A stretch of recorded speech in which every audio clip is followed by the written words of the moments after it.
Railway টেকনিশিয়ানের সকল ভাই এবং বোনদের স্বাগতম তোমাদের চ্যানেল অনলাইন স্টাডি আইটিআইতে। দেখো, তোমরা যারা আর কি ফর্ম ফিল আপ করেছো আমাদের এই রেলওয়ে টেকনিশিয়ানের, এবং তোমরা যারা আর কি ফর্ম ফিল আপ করার সময় ভুল করেছো, তো তোমাদের মনের মধ্যে হয়তো একটা প্রশ্ন ঘোরাঘুরি করছে যে এখন আমরা কি করব, তাহলে আমরা তো ভুল করেই ফেলেছি। তোমরা যে ধরনের আর কি যে রকম ধরনের যে কোনো ধরনের আর কি আমাদের ভুল হতে পারে সেটা ফর্ম ফিল আপ করার সময়। তো এই নিয়ে আমাদের যে রেলওয়ে কি বলেছে সে সম্পর্কে কিন্তু আমি তোমাদেরকে জানাচ্ছি, এবং তোমরা একটু কিন্তু এই যে নোটিশটা তোমরা জাস্ট একটু ভালো করে যদি তোমরা দেখো তাহলে তোমরা বুঝতে পারবে যে এখানে আমাদের কি বলেছে। যারা আর কি আমরা ফর্ম ফিল আপ করার সময় ভুল করে ফেলেছি সেখানে আমরা কি করব না করব তোমরা একটু নিজেরাই দেখো, এবং আমি তোমাদেরকে অবশ্যই কিন্তু ডিটেলসে বলে দিচ্ছি, বুঝিয়ে দিচ্ছি যে কি করতে হবে আর কি না করতে হবে আমাদেরকে। ঠিক আছে, তোমরা দেখো, আমি তোমাদেরকে নোটিশটা দেখাচ্ছি, একটু তোমরা নিজেরাই দেখো। দেখতে পাচ্ছ নোটিশটা তোমরা, 3 নম্বর এখানে কোয়েশ্চেন দেওয়া আছে। এখানে লেখা আছে যে what are the dates for modification of application. দেখো, তার আগে আমি তোমাদেরকে বলে দিই যে এই যে আর কি তোমরা আর কি ছবিটা দেখতে পাচ্ছ স্ক্রিনে, এটা কিন্তু আমি কিন্তু কোনো রকমের আমার মন গড়ানি এখানে কাহিনী লেখিনি, এগুলো জাস্ট তোমাদেরকে বোঝানোর জন্য আমি একটু আর কি কালার করে নিয়েছি।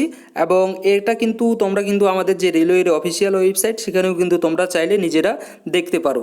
তো আমি তোমাদেরকে একটু ডিটেলসে বলছি যে এখানে কি বলেছি। প্রথমত কোশ্চেনটা এখানে লেখা আছে যে তোমরা কবে থেকে আর কি মডিফিকেশন করতে পারবে, তোমরা যে আর কি অ্যাপ্লাই করেছো সেটা আর কি মানে বলতে চেয়েছে যে ফর্ম ফিল আপ যে করেছো সেটাতে যদি তোমরা কোনো রকমের ভুল যদি করে থাকো, বা তোমরা যদি কোনো রকমের চেঞ্জ যদি করতে যদি চাও, কারেকশন যদি করতে চাও, তো কবে থেকে করতে পারবে সে সম্পর্কে কিন্তু এখানে দেওয়া আছে। তো দেখো, আমরা এখানে যদি পড়ি প্রথমে কি লেখা আছে, আমাদের স্পষ্ট বলে দিয়েছে যে modification window will open only after closing date, দাঁড়াও একটু, after closing date for submission of application and will be active from 9/4/2024 to 18/4/2024। ঠিক আছে, অর্থাৎ আমাদের যে ফর্ম ফিল আপ, অর্থাৎ টেকনিশিয়ানের যে ফর্ম ফিল আপের লাস্ট ডেট সেটা কবে আছে আমাদের 8/4/2024। 8/4/2024 হচ্ছে আমাদের লাস্ট ডেট, এবং যেদিন আমাদের লাস্ট ডেট হচ্ছে অর্থাৎ তার পরের দিনই কিন্তু আমাদের এই যে মডিফিকেশন যে লিঙ্ক সেটা কিন্তু আমাদের অ্যাক্টিভ হবে আমাদের যে রেলওয়ের অফিসিয়াল ওয়েবসাইট আছে সেখানে। এবং সেখানে কিন্তু আমরা 9 তারিখ থেকে 9/4/2024 থেকে 18/4/2024, অর্থাৎ আমরা কিন্তু প্রায় আমরা বলতে পারি 9 দিনের মতো কিন্তু আমরা সময় পাচ্ছি আমাদের যে আর কি কারেকশন করার। ঠিক আছে, দেখো আমরা কি কি কারেকশন করতে পারবো না পারবো এই সম্পর্কে কিন্তু নিচে দেওয়া আছে, তোমরা যদি একটু ভালো করে দেখো। দেখো লেখা আছে if candidates wish to modify, change or correct any details except details filled in the create an account form including email ID and mobile number। অর্থাৎ তোমরা যারা ফর্ম ফিল আপ করার সময়, ফর্ম ফিল আপ করার আগে তোমরা create account করেছো, তো এই ক্রিয়েট অ্যাকাউন্ট করার সময় তোমরা যা কিছু আর কি ডিটেলস দিয়েছো তোমাদের, সেই ডিটেলসগুলো কিন্তু তোমরা এখানে কিন্তু আর কিন্তু কোনো রকমের কিন্তু বদলাতে কিন্তু পারবে না বা চেঞ্জ কিন্তু করতে পারবে না। সেই সকল যে আর কি যেগুলো আর কি দিয়েছো ক্রিয়েট অ্যাকাউন্ট করার সময়, যা কিছু তুমি ওখানে ডকুমেন্টস দিয়েছো, যা কিছু তোমার সম্পর্কে আর কি তুমি লিখেছো, সে সম্পর্কে কিন্তু তুমি কোনো রকমের কোনো বদলাতে পারছো না। অর্থাৎ তোমার যে মোবাইল নাম্বার আছে, তোমার যে ইমেল নাম্বার আছে, সেগুলো কিন্তু তুমি কোনোভাবেই কিন্তু বদলাতে পারবে না। সেগুলো বাদ দিয়ে তোমার যে আর কি ফর্মটা যখন আর কি চালু হচ্ছে, তুমি যে আরআরবিতে আর কি অ্যাপ্লাই করেছো, সেই আরআরবির মধ্যে আর কি যা কিছু আর কি তোমার ফর্মের মধ্যে আর কি তোমার ইনফরমেশন যেগুলো দিয়েছো, সেগুলো যদি তোমার কোনো যদি এদিক ওদিক হয়ে থাকে বা চেঞ্জ যদি করতে চাও, কারেকশন যদি করতে চাও, সেগুলো কিন্তু তুমি করতে পারবে। দেখো লেখা আছে they may do so paying a modification fee of 250। অর্থাৎ তুমি যখন মডিফিকেশন করবে, মডিফিকেশন করার সময় কিন্তু তোমাকে 250 টাকা তোমাকে কিন্তু পে কিন্তু করতে হবে, এবং এই টাকাটা কিন্তু ফেরতযোগ্য নয়, অর্থাৎ এই টাকাটা কিন্তু তোমাদেরকে ফেরত কিন্তু দিবে না।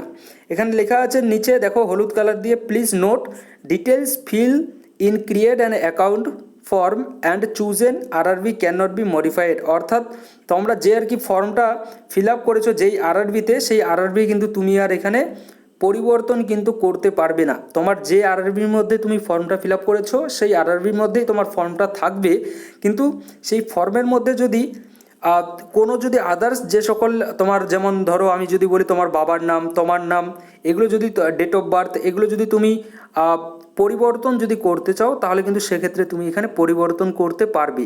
তার জন্য এই পরিবর্তন করার জন্য কিন্তু, বা তোমার যদি অ্যাড্রেস যে আছে, অ্যাড্রেস কিন্তু তুমি এখানে কিন্তু অবশ্যই কিন্তু এখানে কিন্তু চেঞ্জ কিন্তু করতে পারবে। তবে মনে রাখবে, যখন তুমি ক্রিয়েট অ্যাকাউন্ট করেছো, ক্রিয়েট অ্যাকাউন্ট প্রথমে তো আমাদেরকে করতে হবে, এটা সবাইকে। তো এটা কিন্তু তুমি কোনোভাবেই কিন্তু এখানে পরিবর্তন করতে পারছো না, ঠিক আছে? ক্রিয়েট অ্যান্ড অ্যাকাউন্ট, এটাকে তুমি পরিবর্তন করতে পারছো না। এর ভিতরে গিয়ে তুমি যে আরআরবিতে সিলেক্ট করেছো সেই আরআরবিটাও কিন্তু তুমি এখানে পরিবর্তন করতে পারছো না। সেই আরআরবিটা বাদ দিয়ে বলতে সেই আরআরবির মধ্যে যদি অ্যাপ্লিকেশন করার সময় যদি ভুল করে থাকো, তোমার নাম, তোমার বাবার নাম বা তোমার অ্যাড্রেস, সেগুলো যদি কোথাও যদি কোনো ভুল করে থাকো, সেগুলো কিন্তু তুমি অবশ্যই চেঞ্জ কিন্তু করতে পারো, ঠিক আছে? আর এই চেঞ্জ করার জন্য তোমাকে মিনিমাম যে একটা আর কি এখানে পে করতে হবে তোমাকে টাকা, সেটা কিন্তু 250 টাকা। তবে মনে রাখবে, এই 250 টাকা কিন্তু তুমি আর ফেরত পাবে না, নন রিফান্ডেবল, ঠিক আছে? আশা করি আমি তোমাদেরকে বোঝাতে পারলাম। যাই হোক, আর তোমরা যারা আর কি নতুন আছো, তোমরা চাইলে কিন্তু এই চ্যানেলের সঙ্গে থাকতে পারো, ঠিক আছে? যাই হোক, একটু গরম বেশি পড়ে গিয়েছে, তার জন্য একটু অসুবিধা হচ্ছে বলতে। যাই হোক, থ্যাংক ইউ।